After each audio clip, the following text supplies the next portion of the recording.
Hello everyone, welcome back to the channel, your official pre-match build-up for the game between Manchester United and FC Copenhagen in the Champions League at Old Trafford in what will be an emotional night for the Reds as they pay tribute to the late great Sir Bobby Charlton.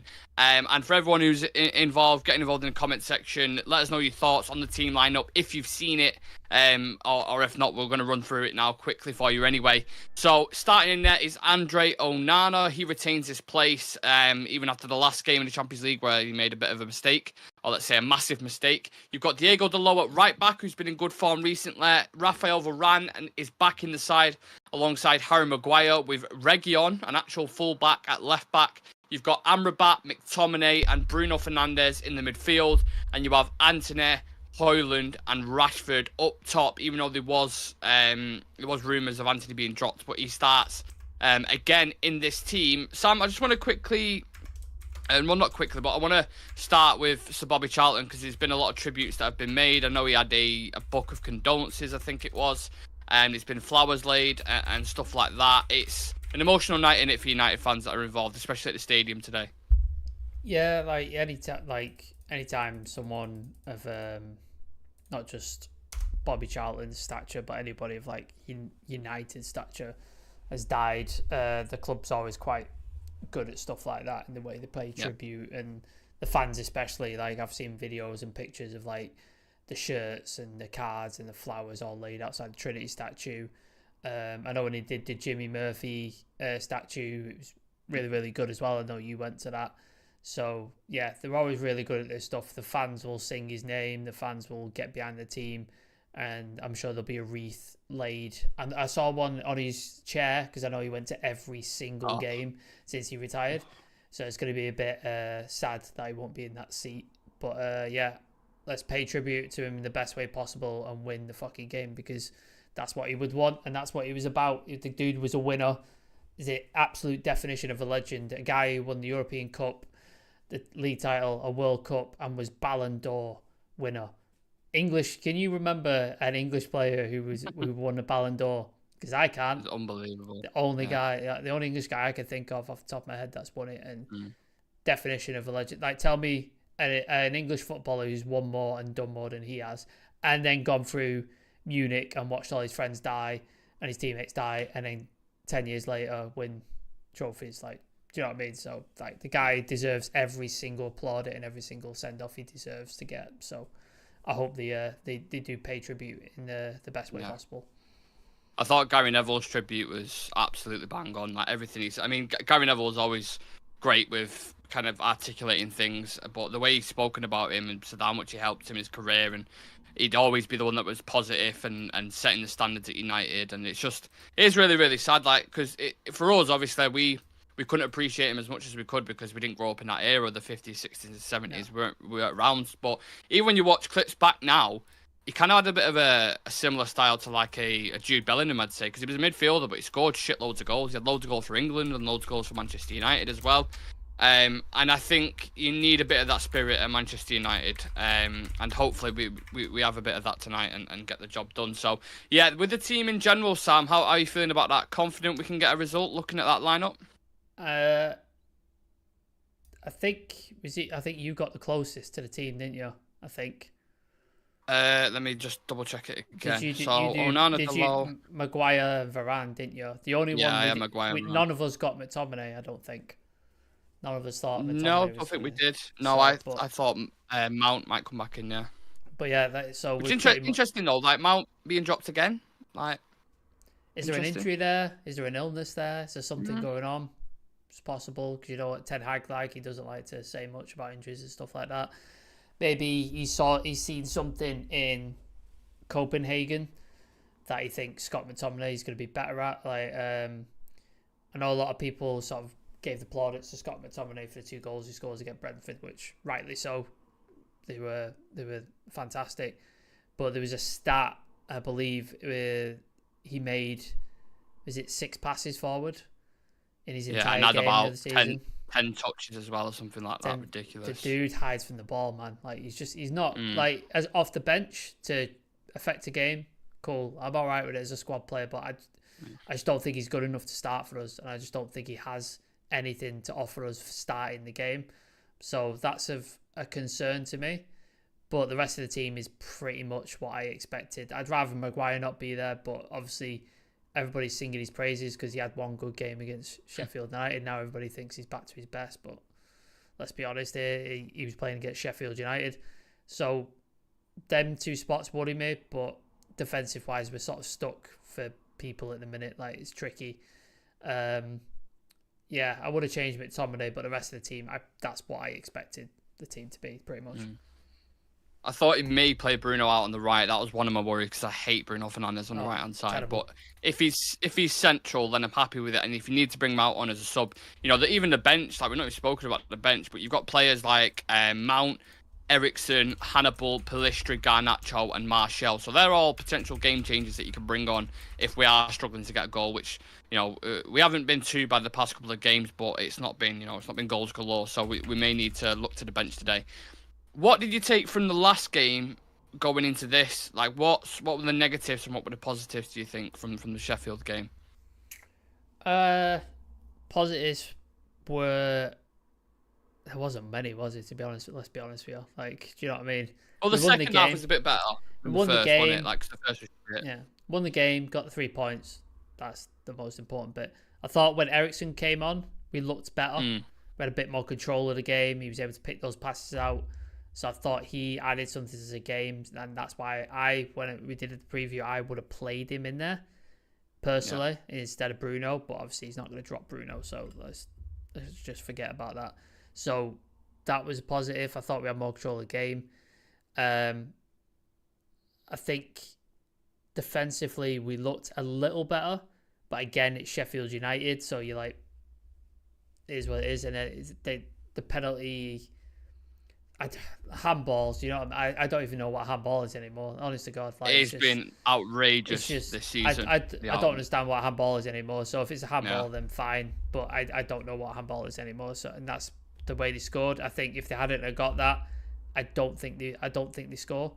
So I think first half terrible, better in the second half. But if we play anything close to that against City, we're just going to get ripped apart. So it's very hard. I'm struggling, honestly, to get positives from that game because there isn't many. That's all. Well, I don't think anyone would blame you, would they, to be honest, the way we've been performing.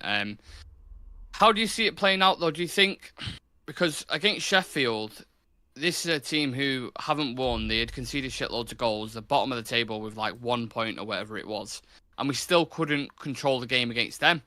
And if you look at Copenhagen, against Bayern Munich, they went up. They scored 1-0 and went up. Against Galatasaray, they went 2 goals up. So they have something about them. They have that kind of core spine. They can play football when they get it. They'll obviously look to hit us on the counter-attack. So I just feel like things like concentration have not been there since the start of the season. And I keep saying before every single game, I'm like, if they concentrate and, don't give any away silly mistakes and don't, do any stupid passes, we'll be okay. But it doesn't you can't have that confidence in them, can they? Because they keep repeating the same behaviours, especially that one that we spoke about as well on the preview, Sam, about the within 6 minutes they just concede like that. So concentration is massive, isn't it? Yeah, like most of the goals we've conceded have been, let's be honest, preventable. Like I can't remember many where it was just like, oh, that was just a ridiculous free kick or a ridiculous thing, like the Dalot goal where you're like, it's just ridiculous. Moments, isn't it? Yeah. So, and all the other ones, there's a couple of the few Onana mistakes where the ball just rolls underneath him, which is just unexcusable for a goalkeeper. There's been times where our midfielders let a man run, so he's just got free run into the box. There's been times where defenders have been out of position because they've tried to cover another side and they just left gaps open. We're terrible defending set pieces, as we know. Like, we just can't fucking defend them to save our lives. So all these really small things add up to what we've got right now, where we lose games, our concentration's poor, and then we have to fight back into the game, or we have to fight to keep hold of a game, which when you're Manchester United and you've spent the money you have and the players that you got, you should be going 1-2-0 up and then looking for a third or fourth to kill the game off. That's what City do. That's what Liverpool do. That's what Spurs are doing right now. They're killing games off really quickly and really easily. We ain't doing that because of stupid mistakes in the way we're structured. I think the defence being out and injured and all that stuff doesn't help, but we need to be better at that. We need to concentrate, like you said. We need to be on it and 100% focused. We can't let Copenhagen get at us the way Sheffield United got at us, the way Forest have got at us, the way Wolves have got at us. I don't know if you saw Monday Night Football with Gary O'Neill, the Wolves manager. I watched the game, but I didn't see the analysis. Honestly, fascinating the way he sets Wolves team up and the way he did it and how he beat City. I'm like, this is what you've got to do against. Like, it's even teams that you think, oh, Wolves shite. Managers like this have got a tactical nous that they know exactly what they're doing. I don't know the Copenhagen manager's name, but he'll have the same game plan. He'll have a similar game plan. He'll know how to beat us. It's Jakob Nienstrup. That's the Copenhagen's manager. Okay. So, not really relevant, but I just thought, as you mentioned the thing there. But I take your point. I think there's been bits of confusion with the way Ten Hag's setting up at the minute, isn't there? Like, you don't really know what we're trying to do. It kind of feels like 11 players going out on the pitch, and it's weird because I really, really hate to say this, but there is similar comparisons as there was under Ole Gunnar Solskjaer, where it's like there isn't an identity, whereas we've gone away from what we had last season. We was defensively solid, and we was playing with two pivots in the Casemiro and Eriksen. We slightly switched it up this year, and it doesn't seem to be working. But then how do you go away from that when the players that you've signed were particularly for that kind of style of play? So I don't know. I don't know if I have confidence if this is ever going to work the way we're setting up, because it's been 2 months now. We've only once scraped 4 wins against teams near the bottom of the table, and the rest of the games we've lost, especially in the Champions League as well. And when you're playing big teams in this competition, like we saw with Bayern Munich, we leak so many goals. So even if I don't want to be a negative kind of person, but even if we win tonight, you just feel like the way we're playing, if we get one of the big boys like a Madrid, or even if I know we're playing City at the weekend, but if we get a City or Arsenal, something like that, it just feels like we can get picked apart, doesn't it? Yeah, I think there is truth to what you say and validity, but when has Ten Hag had his first choice starting 11 and bench? Like, he hasn't. Like, he's not had it. Mainu's been out. Shaw's been out. Reguilon has been out. Varane is, as we know, like, disaster when it comes to injuries. Wan-Bissaka's been out. And then you've had players who should bring you through in the spine of your team severely underperforming, the likes of Bruno, Rashford, Onana's supposed to be spine team, Casemiro. They've been severely underperforming. And when you combine that together and then you're trying to introduce a new style of play, this is probably what you get. And then we've had, on top of that, you've had a lot of luck go against us as well with the Anthony situation, Mason Greenwood situation, Sancho situation, and then decisions in games where we've had things given against us that we shouldn't have, and then things that we should have got not given and stuff like that. So, like, all this stuff just adds up to the mess that we're currently in at the minute. So obviously Ten Hag has to take some responsibility. I think he has to take responsibility in the fact that he's not dropping certain players, because I think that's something he should be criticised for, because he seems to have a blind spot with certain players for some reason. I don't know why. So in that aspect, things Sancho has said, or may have said, seems to have a bit of like sort of truth to them. So I think that he should be criticised for, but the rest of it, I think a lot of it has gone against the club, the team, injuries, etc. So I wouldn't panic too much yet. If he gets his starting 11 and gets people settled and stuff like that, and then the rest of the season we continue to play like this, then okay, I'll start being worried. But again, I still think he's the best man for the job. Like, if you sack him, who do you go for? There isn't anybody. Do you know what I mean? Like, there's no one. Yeah. Arteta languished in 8th and stuff like that for his first couple of years. Klopp languished in that. Pep, even he inherited a title-winning side and still didn't win anything. So, and it took him till last year to win the Champions League. So things take time, man, and fans just have no memory of like what it was like under Fergie when he first came in. He suffered, and there was people putting banners up saying "Tara Fergie" and all that sort of stuff, and he's the greatest manager of all time. I was listening to, I think it was Steve Howson and Jay on Paddock, and they were saying about there was a period in 2000 and 2005, 2006, where we're playing with like Jemba, and who was the guy, Silvestro and stuff like that. And it's just it was this team, and it just wasn't working. And you can see why, because he hadn't got the players in. And eventually he started to get certain players in and started thinking, and then eventually built that team with Tevez, Ronaldo, and Rooney, and started and won the title. So things take time, man, and people aren't prepared to go through this pain to get to where we need to be and the sort of glory that comes with it. People just I want it now. That's why everybody was twerking for Qatar. I'm like, we want Qatar because we just get everything right now. It's just like, got to be patient, man. And that's kind of what I've learned with this manager. I'm willing to be patient. I get the patience thing. It's hard to be patient when you've had so much shit for so long. That's with the owners, I get it. I get the impatience with the owners because they've destroyed this club. But the manager, I think he's earned the right to get. He definitely has, yeah. With everything that he did last season, to get third in the trophy with Vegas up top for half the season and all the other issues that he dealt with off the pitch, I've always said he's done a fantastic job there. But then you set the benchmark for what you do the next season, especially when you spend another £190 million on top of that. So considering where are we 10th in the league, 8th, I think we might be in the league at the minute. Looks like we're going out of the Champions League. Depending on tonight's result, and it doesn't look very promising in the cup competitions the way we're playing. So I think I agree with you in the sense that we have missed a lot of players, and a lot of the games we played Lindelof at left back, we've played Amrabat at left back. There's been players fucking everywhere. It's just been all over the place. So it's hard to string patterns and stuff, especially with new players that are just coming into the team as well.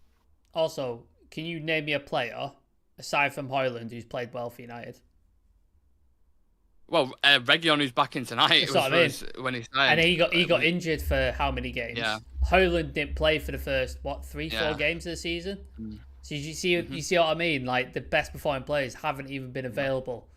Sancho was injured as well, so he weren't performing at his best. Moran was one of our better players. Wan-Bissaka was one of our better players, and then both of them two got injured. Exactly. So your best performing players haven't been available consistently, and then the ones that have been available consistently have been awful. So I'm not too worried yet. I'm not too worried.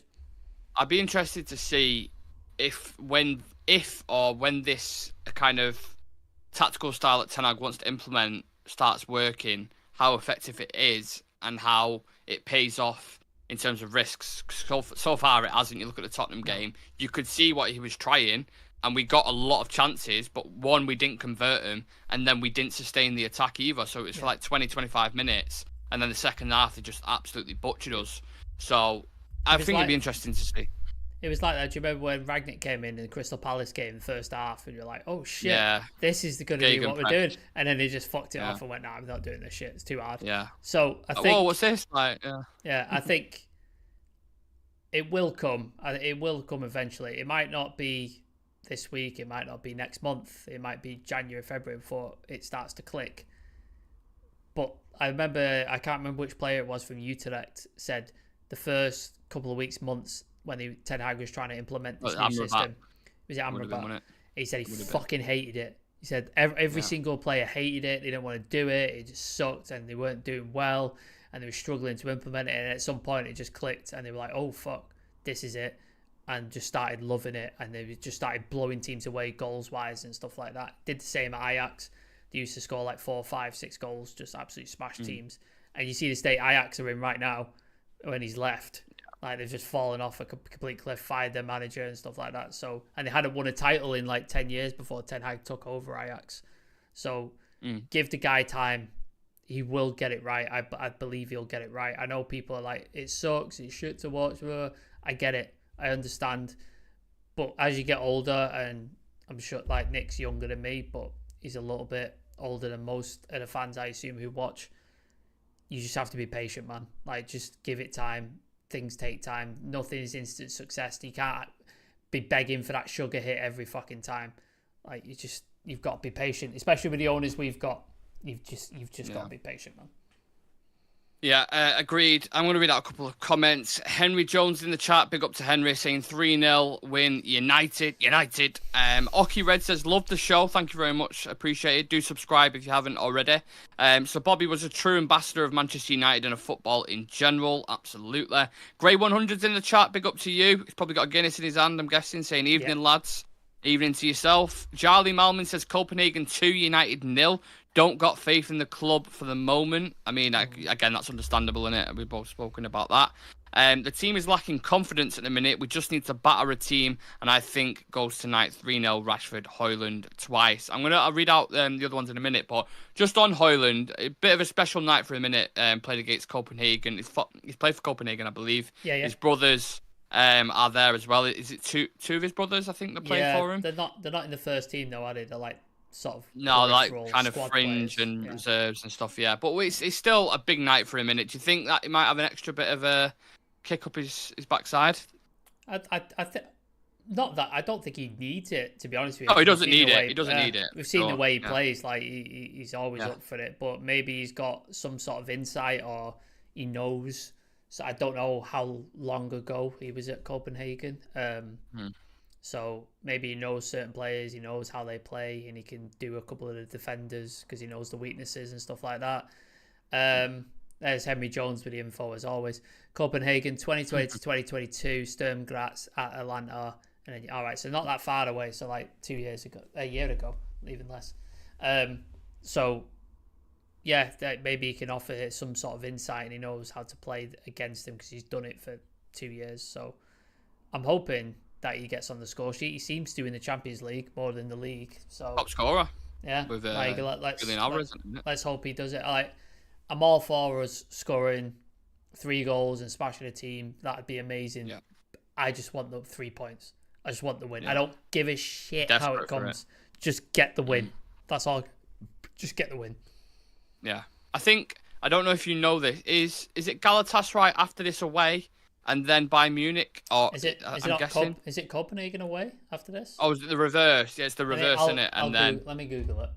Yeah, just double check that. But just on Copenhagen, whilst we're speaking about, and just a little bit of information for you guys, if none of you have read into him or know how they play, etc. So they're managed by Jakob Nyenstrom. He's been at the club for a very long time. I think he's been there for about 10 years.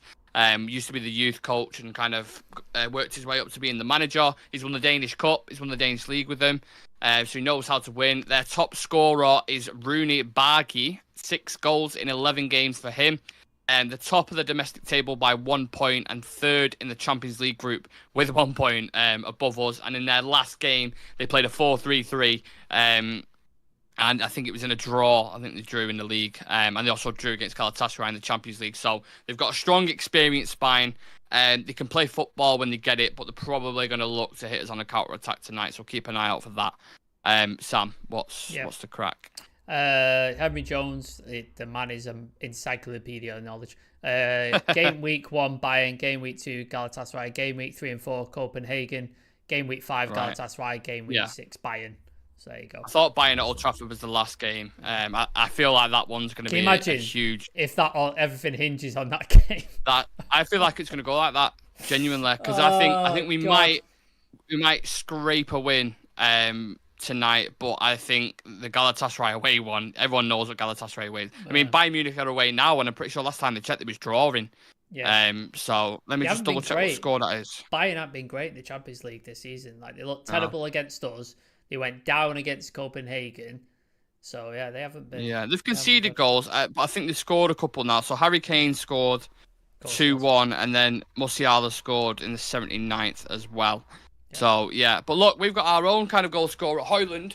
That last game against Galatasaray, mate, that chip, unbelievable. Even the goal from the Rashford cross as well. So yeah, Red Devil Studio says Bayern are winning 3-1. Yeah, just double check that. But thank you for that, mate. Appreciate it. If you haven't subscribed to the channel yet, you like content, you like listening to different things that we do. We've got previews, watch along. Well, not watch along, but pre-match build-ups, reviews. News shows, and we do different videos as well, like pre-records. We've got one coming out tomorrow on Paul Mitchell, why we need him as a sporting director. So that should be interesting. So make sure you keep an eye out for that. And we've just dropped the members video today as well, and that's just basically reacting to Gabby Bonlahor takes basically on Talk Sports. Just some fucking what a tip. ridiculous. It's made me realise even more how much of an agenda he has against Manchester United. Because all I did, Sam, was I typed in Gabby Bonlahor, United, and it was about 50 clips. I'm not joking, about 50 clips that came up speaking about Varane, Casemiro, the manager. Fucking ridiculous. Graham Souness is the same. Like, all he wants to do is talk about United. Yeah. It's like, mate, you're a Liverpool legend, and you think you want to talk about Liverpool, but no, every fucking week you just used to talk about Manchester United. It's just like. Remember with Pogba? Like anytime he got the chance to mention Paul Pogba, he was like just straight obsessed with the man.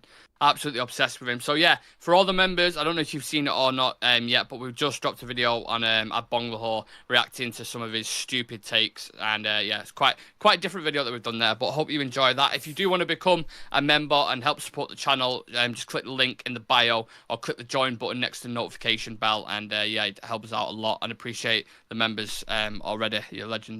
I'm watching the vid after the stream. Not a problem, Shah Sam. Appreciate that, brother. Henry Jones says Abon Lahore is an Alde English Mohammed El Yunusi. Okay, very interesting there. From Henry, there's a couple of comments. Shreyas is in the chat. Big up Shreyas saying, "What is the future for Anthony according to you?" Do you want to answer that, Sam? I saw the joke that I won't read out from Henry Jones for the answer to that question. So I've not seen it, but okay. Yeah, you'll see it. I don't know, man. Like, he showed glimpses of something last season. There's a talent there, and he's got ability, but sometimes players are just not able to put that together and step up to the next level, and I haven't seen that from him yet. I haven't seen him take a game by the scruff of the neck. I haven't seen him play 90 minutes where I've gone, oh no, he was really, really good. His spurts and moments and stuff like that. And I think I'm willing to give him this season. He's got this season to prove something. And if he doesn't, I just think you got to mark him in the flop category. And it's a big flop because of the amount of money you paid for him. That's got to go and mark against him, because I just think it hasn't worked. We gave Jadon Sancho 3 seasons, and I think we were generous with that. So no other team who wants to win titles or wants to win trophies would put up with this. Like, if a guy's not, if he went to City, Anthony, Pep would have no hesitation and be like, "Nah, you're done. You don't work. You're not good enough." Well, I look at that Doku that they just signed, and he looks like he's having an impact. Like, he looks quite tricky. He looks like he can get our man 1v1. Like, he gives you what you want from a winger. And we don't seem to get, like, we either get one side or the other. Like, Rashford can run at a man, he can beat a player, but then he can't provide the service into the box for Højlund to get onto. Anthony can do the same. He can beat a man, but then when he does beat a man, as we both know, he cuts back and then just resets the play and slows your attack down. So I feel even as a striker, if you was in the middle of that pitch, you'd be like, just put the ball into the fucking box, please. And that's why we said you want to see Martial next to him, maybe for a game. But God knows what his legs are like. I don't even know if he'll be able to keep up with the full 90 minutes, to be honest with you, because I watch him come on now and I'm like, it looks a little bit rusty, you know what I mean? You could play him for like 60 and then chuck Garnacho on. Like, on that left-hand side. That could be a way to do it. Yeah. The right-hand side is worrying because we just got nobody. It's like you play Bruno out there. You play Anthony out there, who does nothing. We had, obviously, Greenwood, who I hope never plays for United again, but obviously he was... But even he was selfish, really. He was a striker, wasn't he? But his finishing was, like, ridiculous. So, and then Pellistri, I like his work rate. I like his directness and stuff like that, but he's a little bit weak when it comes to defenders and stuff like that, and he gets shoved off the ball. So it's like we haven't got anyone on that right-hand side. You look at every other team in the league, they've got fantastic wide players. All of them, like both sides. Our right-hand side, it's like, you might as well be dead. Like, you might as well just not play anybody there, because nothing happens over there. So, yeah, it's worrying, man. It's worrying. Yeah, especially when you spent £150 million on players that were supposed to be for the right side, Anthony and Jadon, and Jadon's not even available for selection now. I mean, that video I did on Paul Mitchell that I mentioned before, which will be out tomorrow, I mentioned the signings that we've made and how they've not worked, and the amount of money combined together is fucking scary. So that just kind of emphasises the point of how much we need a sporting director and kind of just let Ten Hag do what he's got to do. On that, you think, like, the way Brighton, I'm sorry to keep using Brighton, but the way Brighton operate, they're all joined up. Yeah. So the sporting director, the scouts, and the manager are all joined up in what they're after, and then they identify talent. So imagine United go out and they identify like Karim Matoma. So I don't know how much they paid, like less than $1 million for him, didn't they? 2 million it was they paid right, for 2 million him. for him. And the dude is destroying people left, right, and center. Like City are rumored to be in for him and stuff. Like the guy is fantastic. Top level. 2 million. Imagine that. Like we go out and get a player for 2 million, and then he comes in and does what he's done at Brighton. You'd be like, well, just on that, like fucking insane. He's brought in an absolute gem from Asia there, and Paul Mitchell did the exact same thing with Son Heung-min and brought him in at Spurs for £7 million, I think it was, and look how good he's been for them. But that's what I'm saying. So, if we can get that, and there'll be do you know what annoys me as well? There'll be so many fans who will sign, say Paul Mitchell comes in and will sign like some unknown player for like a nominal fee, and people will be like, who's this guy? He's not worth this playing United and stuff like that. It's just like, you can't have it both ways. You can't spend 90 odd million on Anthony and it flop and then complain when we drop a little bit of money on a player and develop them. Like you can't have it both ways, man. Like it's just, you got to pick one or the other. And I would personally go the Paul Mitchell route because then the risk is very low. So yeah, he typically usually signs players under the age of 24. He doesn't like really going over that, but just look at his work everywhere. It speaks for itself. I'll stop speaking about Paul Mitchell because the video in itself just covers absolutely everything. So make sure you guys do check that out. A few more comments in the chat. Gray saying Højlund has his work cut out trying to get our wingers to knock a crossover. Yep. Shreya says Martial would be good, yes, but will he be sustainable in the long run? Nope. I think he's gone in the summer, maybe even the winter. To be honest with you, it wouldn't surprise me. But the scary thing is if Højlund, I mean, I'm touching wood here. I don't want it to happen, but if Højlund gets injured, it's kind of like Rashford, isn't it? It's Rashford or Martial back in there, isn't it? Which is really worrying. So I hope he doesn't pick up an injury. But it wouldn't surprise you with the way the season's going. Sylvenius Charles is in the chat. Love the name, sorry. You heard it here first. 2 assists for Reguilon today, a brace for Højlund, left foot finish, and a header, lol. But we need to dominate the game. I think that's the important point for me. I want to see I said the same thing before the Sheffield game. It didn't fucking happen. I want to see a measured, controlled, dominant performance.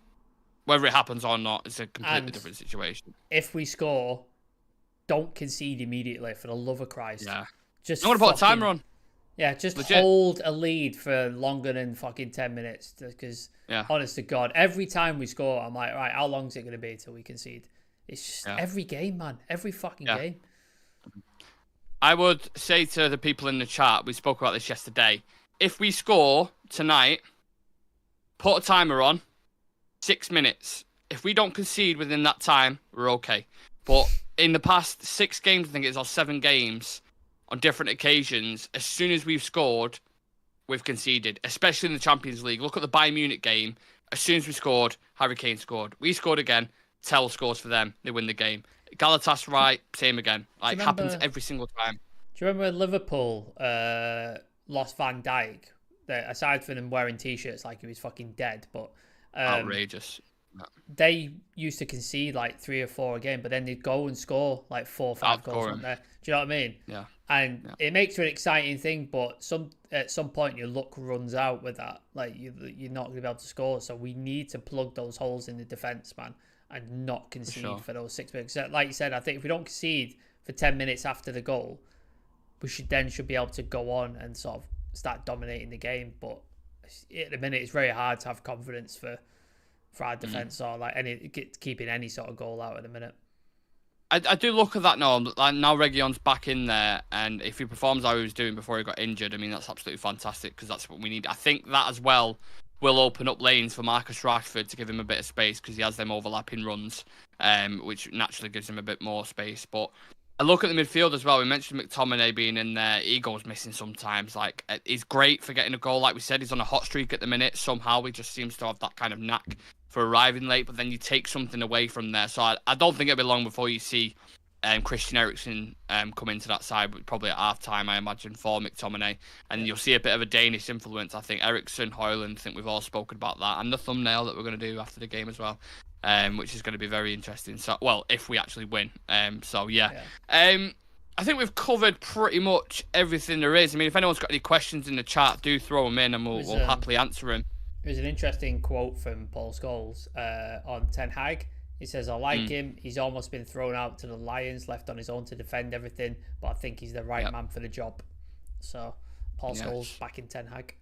Yeah. I think, to be fair, a lot of the ex-players have said the similar thing. They can see the reality of the situation that's going on. You can just imagine as a player in the dressing room how much it would actually distract you from everything that's going on. Like, if you're off it 2-3% in the Premier League or the Champions League, it's curtains, mate. Like, you can get folded like a deck chair. So I'm fully behind Erik ten Hag. I'm worried about the results and the style, and we leak quite a lot of goals, especially when you've got a Manchester derby on the weekend. But hopefully, if we can get the win tonight, then you kind of take that momentum into the Manchester derby. And you never know. I'm kind of like with this game. I want the 3 points. I'm not too worried about the performance. Like, just get the 3 points, because that's the key, the biggest thing in this game is get the 3 points. The City game, I fully expect us to lose. Like, I'm not very positive with the City game. Like, I fully expect us to lose, but that's where I want to see the good performance.